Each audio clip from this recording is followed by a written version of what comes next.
এক নম্বর হচ্ছে দারিদ্রতা দূর হবে এই জিকির দ্বারা। হযরত ইবনে আব্বাস রাদিয়াল্লাহু তাআলা আনহু বলেন, নবী করিম সাল্লাল্লাহু আলাইহি সাল্লাম ইরশাদ করেন, যাকে দুঃখ চিন্তা ঘিরে আছে তার উচিত বেশি বেশি লা হাওলা ওয়ালা কুওয়াতা ইল্লা বিল্লাহ পড়া। অন্য এক হাদিসে আবু হুরায়রা রাদিয়াল্লাহু তাআলা আনহু হতে বর্ণিত, তিনি বলেন, একবার রাসূল সাল্লাল্লাহু আলাইহি সাল্লাম বললেন, লা হাওলা ওয়ালা কুওয়াতা ইল্লা বিল্লাহ, বেশি বেশি পড়তে থাকো, কেননা এই বাক্যটি জান্নাতের গুপ্তধন সমূহের গুপ্ত ভাণ্ডার সমূহের একটি গুপ্ত ভাণ্ডার।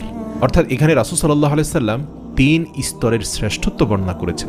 আল্লাহ রাসূল আরও বলেন, যে ব্যক্তি লা হাওলা ওয়ালা কুওয়াতা ইল্লা বিল্লাহ এই বাক্যটি পড়বে, আল্লাহ তাআলা তার 70টি কষ্ট দূর করে দেবেন, যার সর্বনিম্ন কষ্ট হলো দারিদ্রতা।